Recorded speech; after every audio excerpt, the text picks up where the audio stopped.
If Bitcoin is going up, right? If the underlying asset's going up, we should go up more.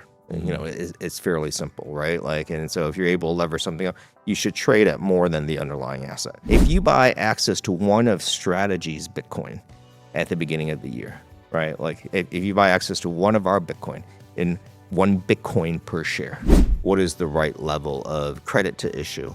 And what is the right level of MSTR to issue? Right. And what are, you know, on the one side, there are the things we can sell. You put money in, you get Bitcoin exposure out. But here's the brutal truth Phong lays out. If you put $78,000 into a Bitcoin ETF at the start of the year, you will have access to 1 Bitcoin.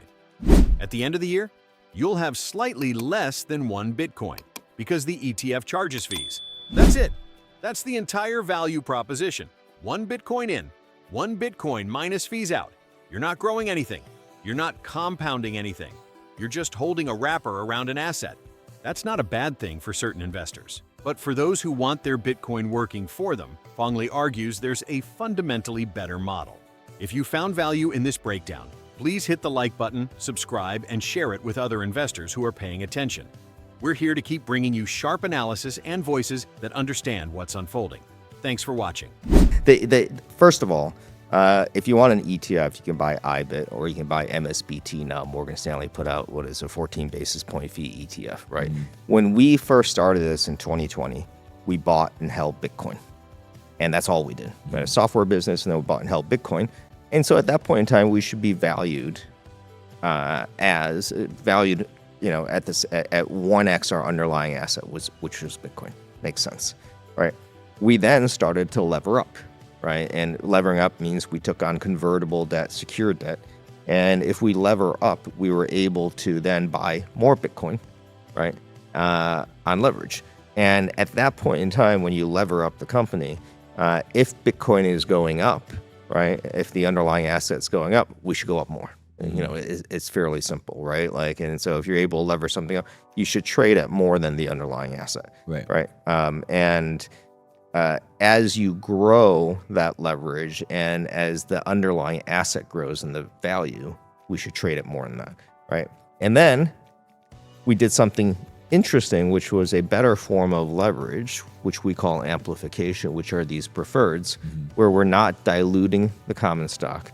We're not taking on actual debt that has an obligation of repayment. And so that's amplification. And as we buy more Bitcoin through amplification, we should trade it an even greater than 1x MF. Another way to think about it is, what are we doing? We're increasing Bitcoin per share. Right. And what I tell people is if you buy an ETF, if you buy 1 Bitcoin's worth of an ETF, right? Let's say you put whatever it is, $78,000 into an ETF, and you get 1 Bitcoin. That's basically what you get with your $78,000. I guarantee you, at the end of the year, you will have access to 1 Bitcoin. Right. Or less because you pay the fees. You pay the fees, so you have a little bit less than 1 Bitcoin. Right. That's it. That's the bottom line. 1 Bitcoin in the beginning of the year, 1 Bitcoin minus the fees at the end of the year. Right. So a little less. Yeah. If you buy access to one of Strategy's Bitcoin at the beginning of the year, right? Like if you buy access to one of our Bitcoin in 1 Bitcoin per share, right? Like, and at the end of the year, what we've delivered every single year is more Bitcoin per share. So if you bought 1 Bitcoin's worth of MSTR stock at the beginning of 2024, at the end of the year, you had 1.78 Bitcoin's worth of MSTR. Right. And so we're increasing Bitcoin per share. Yeah. And so if you are getting access to more Bitcoin per share with MSTR than you are with IBIT, shouldn't we trade at a value greater than the underlying? Yeah. At the point where we stop increasing Bitcoin per share, or, you know, for some reason we have to sell our Bitcoin and we decrease the Bitcoin per share, then we would start to trade at a value less than that. And that's just, you know, I think that's just finance. That's just math. At that stage, Phong explains, MicroStrategy should logically trade at roughly 1x the value of its Bitcoin, because that's essentially all it was. An asset holding company. Then they levered up. They took on convertible debt and secured debt to buy more Bitcoin than their cash reserves alone could afford. And here's where basic finance kicks in. When you lever up into an appreciating asset, the upside is amplified. If Bitcoin goes up and you're leveraged into Bitcoin, you go up more. That's why MSTR deserves to trade at a premium to its net asset value. You're getting leveraged Bitcoin exposure without having to personally manage margin calls or borrowing. Yeah, there's I'll call it there's we talked about trading at a premium to MNAV, and there's a mathematical and a sentimental aspect to it, right? And I think that's the same with Bitcoin, right? And we call Bitcoin digital capital, right? And capital has been around since the history of mankind, right? And capital is stocks, bonds, real estate, gold. Anytime you're putting money into something for future returns, ultimately, right? It's an investment. And capital has been around since the beginning of time.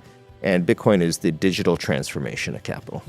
And I'm a technology person, Mike's a technology person. We started running a software company. And anytime you can digitally transform an asset class or digitally transform a product, you're going to create tremendous value, right? And we've seen that happen really in the last 30 years of our life, right? Google, the digital transformation of information, is hugely valuable in what it's done, and it's created a lot of good, I think, for humankind, right? Netflix is the digital transformation of video entertainment, right? Apple really started to break through when it became the digital transformation of music with the iPod, right? And so I believe that when you digitally transform something, an asset, or a product, that you're going to create tremendous value for decades to come. And Bitcoin took capital. Let's just take gold as an example, right? Why is gold valuable? Gold, number one, is a commodity, right? It is fairly supply limited in that it's very difficult to mine. You can't make gold chemically. Everyone's tried to, right? And it's not sovereign. Nobody controls it, right? Now, take everything that gold does well and do it better through programming and digitization of gold, right? And so you start with, those are the reasons why Bitcoin has been as successful as it is. It's the digital transformation as gold, small, digital transformation of capital, big, right? And so if you start with that belief that when you create something digitally that is a better form of its analog self, you're going to create value, and that's great. Now you get into the sentimental part, right? And the sentimental part, a lot of people in the U.S. don't quite understand, because you live in a country where you trust the government for the most part. You trust the dollar, right? U.S. dollar supremacy around the world. You can take a dollar pretty much anywhere around the world and spend it. People are like, you have dollars. Give me your dollars, right? And that doesn't really exist in many, many other countries around the world. Argentina, Nigeria, Turkey, South Africa, right? Where you don't want to hold the local currency. Right. And so if you go around the world, there's been governments that are not trusted. There are wars, there's strife, there's disagreement, there's famine, all generally caused by the government of those entities. And so they need a better way to save money, hold money, right? To prosper in the long term. And in some of these countries, it's not even legal to hold U.S. dollars. You can't change Argentinian pesos for dollars for a long period of time. So that's why Bitcoin became a solution in those other countries. And who knows what'll happen in the U.S., right? We trust the government. They inflate the dollar. We don't see it day to day, but we see it when we go, buy a burger that used to cost $5 and now it costs $11. Yeah. Right. So you get the digital transformation of capital, and you get the global impact of solving a real macroeconomic, geopolitical issue that impacts billions of people. And so when you think about it, how can you not believe in Bitcoin? Yeah. On the preferred share rate, they currently issue at around 11.5%. If demand surges and prices push above par value, they can reduce the rate. If the Fed cuts rates, which Phong Lei expects under new Fed chair leadership, they'll likely track that down as well. It's a living, responsive instrument, not a rigid structure. The goal of all of this? Maximize Bitcoin per share. Every decision feeds back to that single objective. And what's cool about the stretch product, especially given its distribution to retail, is we can watch the product every day and let the market decide, right? Like if we get over amplified, or if we don't have enough US dollar reserve or whatever, and we do, clearly we have some risk models to decide what is the right level of credit to issue and what is the right level of MSTR to issue. Right. And what are, on the one side, there are the things we can sell. MSTR, traditional debt, preferred, and those things. Those are the things that we can sell, right? And potentially Bitcoin too, right? Like Bitcoin is a thing that we could sell into the market. And there are things that we can buy, right? And so what are the things we can buy? We can buy Bitcoin, we can buy US dollars, essentially. We can buy back our convertibles. So there's this, we have models that show sort of those are the trades we can do as a company. But and what does that result? That's to pay out the yields if you needed to, right? It's not just to pay the yields, right? It's also to increase the Bitcoin per share, so to buy the Bitcoin, right? Okay. But I guess what I'm asking, if I'm more specific, is how long will the rate stay at 11.5%? Meaning, right? Because I would imagine you'd want to pay less if the market would bear, and so if we have like a ratio of how much stretch we want to add at a percent of amplification or whatever. And so how do you think through keeping that rate at 11%? At what point do you think about starting to slow that down if demand's too high? Yeah, there are two mechanisms by which we can decrease the rate. One is demand goes high and the pricing starts to go over $100, the 30-month VWAP, right? If we don't want to take all the demand that comes in and the price starts to increase a little bit, we can decrease the rate, right, programmatically.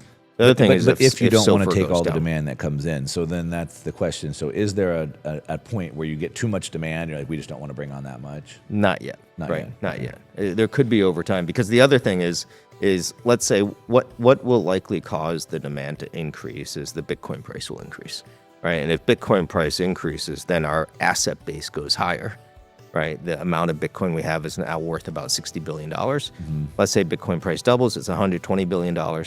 And our amplification gets cut in half if we don't issue more stretch. Yeah. Right. So it is a multivariate equation there, and the flywheel could work itself. Yeah.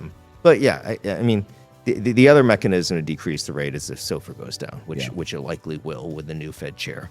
Warsh will come in, decrease the Fed funding rate, and SOFR will go down, and we would likely decrease the rate as a result of that too. Oh, really? Yeah. Okay, so you're going to track that a little bit. Yeah, we'll keep an eye on that. Right. Okay. If you found value in this breakdown, please hit the like button, subscribe, and share it with other investors who are paying attention. We're here to keep bringing you sharp analysis and voices that understand what's unfolding. Thanks for watching.